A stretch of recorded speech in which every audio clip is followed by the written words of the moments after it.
Okay, so I actually brought some candy for everyone, but I'm gonna wait until after my presentation because I don't want the crinkling and stuff interrupting my very riveting information I have for you guys today. So, hi everyone, my name is Kayla Baudier. I want to start off by saying Happy St. Patrick's Day, and I'm going to be telling you guys a little bit about electric cars. Alright, so I have a lot to cover, so I'm going to kind of breeze through the history so that way I don't keep you guys too long. But first thing I really want to touch on is that the first electric car of sorts was actually in 1830. This was more so a buggy and kind of like, horse carriage thing, less of a car. It's not until 1996 where we see GM release the EV1, which is that kind of spaceship, weird looking car up at the top. Kind of reminds me of Back to the Future sort of deal. But anyway, and then 2000 we had the Toyota releases the Prius hybrid. This is an electric and gas powered vehicle. In 2008, Tesla basically rocks the world by releasing his Roadster. This is the first car to be powered by lithium-ion batteries, and this was a shock because it greatly increased the range of these electric cars. So everybody else was kind of like, oh my goodness, we can do this now, and kind of sparked a lot of interest. And so in 2010, we have the Nissan Leaf and the Chevy Volt that are released. And then not until 2020, we realized that Tesla actually produces the first auto company to produce 1 million cars. So a really big milestone. I want to point out the date here, 2020, that's literally last year, very recent. So this is an up and coming field, and I expect a lot of things to come in the next few years. So how does it work? So the basic components of an electric car are going to be your rechargeable batteries, you're going to have your motor, you're going to have your drivetrain, you're going to have your inverter. So what happens is basically our batteries are going to power our motor is going to power our wheels. You can see there's a controller too that obviously is going to tell the motor what it needs to do. You can see up at the top, the guy with the little, well, I don't think I have a pointer to that. Okay, well, so up at the top we have the guy with the foot, and he's actually putting his input in on the potentiometer, which I wanted to point out because I know we did that in instrumentations recently, so just something kind of cool.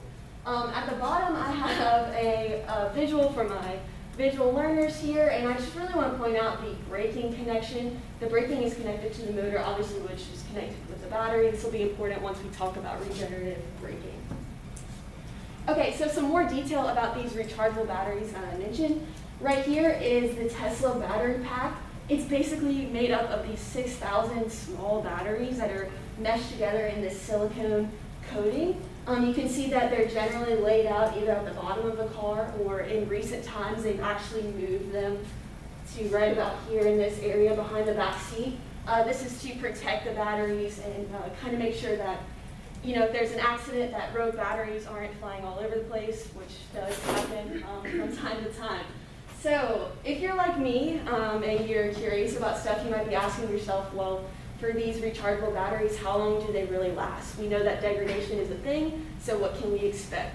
These batteries are generally rated for about 300 to 500,000 miles, which I thought was kind of cool because that's almost up there with a normal gas-powered car. Generally, after 500,000 miles, you're going to run into just different problems and stuff you're going to have to replace, so I thought that was a pretty cool fact. Also, I just said that replacing the batteries every 500,000 miles, that's actually only going to be $3,000 to $7,000, which isn't all that expensive. So in theory, if everything stays the way it is and all of your signals are working correctly, you could be operating a Tesla or other EV for many, many years.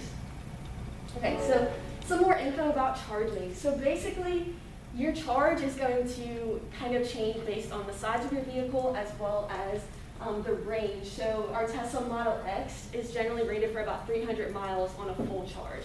This is about from here to a little before Houston, and keep in mind, it's not perfectly ideal. So if you're a crazy driver, you're obviously not going to get exactly 300 miles out of it. So that costs about $15 to charge that if you were to charge that at your house overnight, and that's obviously dependent on the cost of electricity. This is based on an average of 13 cents per kilowatt hour. One more thing to mention here is that weather changes do affect the batteries and their range. In colder temperatures, batteries tend to not have as long of a range than in warmer temperatures, so something to keep in mind. This I just want to go through really quick. Notice here that the Teslas, basically, these top 10 values, they're all the Tesla ranges. So they're pretty far ahead as far as long-range cars go in regards to other vehicles. You can see like slightly below we have the Chevy Volt, but that's really the closest we have in to the Tesla ranges. All right, so we got to bring in our thermo aspects because this is thermal systems and we do love thermo. So what I want to mention here is that you can see at the top, those are the little battery packs that I was mentioning before. Basically, a metal pipe runs through containing glycol, and this is going to remove the heat from the batteries and maintain them at an ideal temperature. We generally want them to be from about 15 to 30 degrees Celsius. This will help them charge faster and operate at its ideal range. Another thing here is regenerative braking.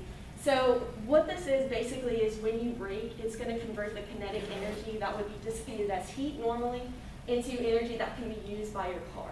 So in effect, braking can actually charge your car. All right, so some important equations. Obviously we have our efficiency. Our efficiency is just going to be the output over the input times 100 for your percentage.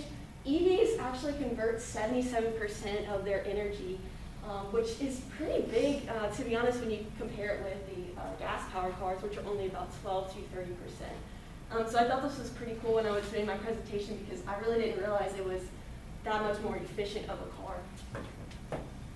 So some pros and cons. We know that electric cars obviously are quieter. We don't have the same kind of noise with the engine, so you get a little bit of noise pollution reduced, which is a pretty big pro nowadays. They're also better for the environment, and they're getting better every day. Recently, there's a study that came out that said that salt batteries actually are going to be trying to implement those into the EV production, so that will kind of also help to reduce our emissions and help be more greener for the environment. Like I said earlier, obviously, they're more efficient, that's 77% efficiency. It also encourages our transition from fossil fuels. I know we've discussed a lot in this class, but just generally how fossil fuels are slowly becoming more obsolete, and especially now with prices rising, people are definitely going to want to look for an alternative. So electric cars are providing that. There's also potentially more storage. I wanted to mention this because I don't think it's necessarily something that's like intuitive, and obviously this depends on your car, but so for example, my family has a Tesla Model X, and it's sort of the SUV type of car. And there's actually, so there's a full-size trunk, and then in the front, there's also like a front trunk where generally your engine would be. So I just thought that was kind of cool because you don't really think about how much little space an electric car engine is going to take up. One more thing here is auto driving features. These are pretty standard nowadays, but with the Tesla, I think they're a little more forward as far as auto driving goes. Obviously, we have our cons, and that's just going to be short range. You don't really want to be taking Teslas or any EV on a road trip unless you plan for it, and, you know, plan your stops, maybe plan lunch or whatever, stay different nights in cities and stuff like that. So future applications. So I personally believe automation is the future. I think that we are definitely leaning towards automating most of the things in our life. I also think that the next step with EVs is going to be basically based on shipping. With the COVID pandemic world, we've been able to see how much internet shopping and internet activities have really boosted the shipping industry. So I think that being able to incorporate auto driving into that will help to reduce those costs. You know, you don't have to have a person necessarily driving the 18-wheelers or the UPS vehicles and stuff like that. So I think that's definitely to come in the near future.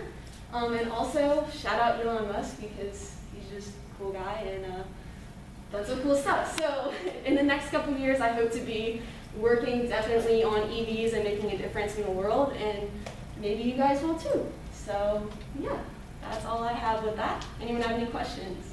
Yes? Can you go back to the slide where it kind of had the layout of how the batteries sit in the car? Yeah. So what happens if it floods? Is that whole battery pack isolated from water? Because I mean, here in Southeast Louisiana, we can get 8 inches of rain and a flash flood. Yeah, so actually, that's a good question. I'm not exactly sure. I'm pretty sure it's not waterproof, and obviously not ideal to get those wet, especially like I said earlier, it's a silicone molding, so it would probably loosen those batteries a little bit. That's something that I could definitely research, but ideally, like I was saying earlier, you want to be driving a Tesla pretty much like California weather. Like you don't want to be, you don't want to be in potholes and everything of New Orleans streets. So I'm sure flooding is a real concern, and that's an interesting point you bring up. I do need to research that some more. Anyone else?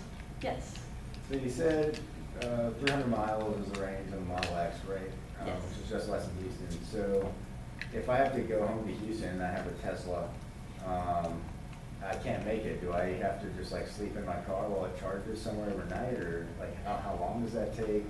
Yeah, so nowadays they do have turbochargers, and what I was mentioning earlier with the, what's going on there? I feel like talking. Anyway, so what's going on is basically these turbochargers are made to charge in closer to 30 minutes, and that's going to give you a full charge.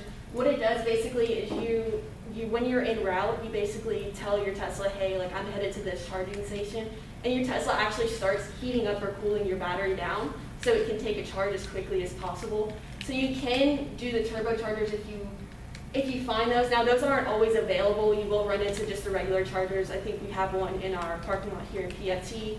That's going to be just a normal charge. It's not going to charge it in that quick period of time. But yeah, like I was saying earlier, as of right now, not the road tripping car. You definitely need to build in either stops or hotels, or like say if you stop for lunch, you could turbocharge it and get a couple more miles out of it. But we run into this problem a lot because we travel back and forth to the beach, and so we pretty much like barely make it there and then just charge it that night. But yeah, it's definitely, if you're looking for a car that's going to be a road trip car, this is not really it, at least not yet. Okay. Yes. Have they had any issues yet with disposing the batteries once they no longer work with the Teslas? I don't know, and I want to say probably. I mean, I know lithium-ion batteries are not the most green. I don't know exactly how they dispose of them, and that's a good question. You're really getting me with those good questions today. But yeah, something to look into. Like I said, they are trying to transition though to different batteries. The thing with the lithium-ion though is that they are a long range, so that's their main pro. And then, you know, so people just kind of say, oh, if it's that much of a pro, you know, do you really care about the downsides of it? But yeah, I would definitely think there's probably going to be a problem in the future with disposing of these, and I'm not sure how they do it as of now. Yes? Could you go back to your history slide with the big list of them? This one or this one? That one. Where's the smart car? I don't have a smart car on here. Dang. Not a notable, well, I guess it could be notable, but not something I thought to include. But to your left, you can see a Prius right there. That's Okay, pretty cool. basically the same thing, but yeah, basically yeah. the same thing, same idea. I honestly forgot the smart cars were even a thing. They truly are. That's offensive to anyone who loves smart cars. I do want to apologize for that. But yeah, I'm not really sure. I'm sure they're somewhere in this little region, 2010 to 2020, if I had to guess. Okay. But that's a good question. I don't know. Do you know anything about them? I know nothing about smart cars. Interesting point. Yeah. Interesting point. Yeah. Definitely something to look into.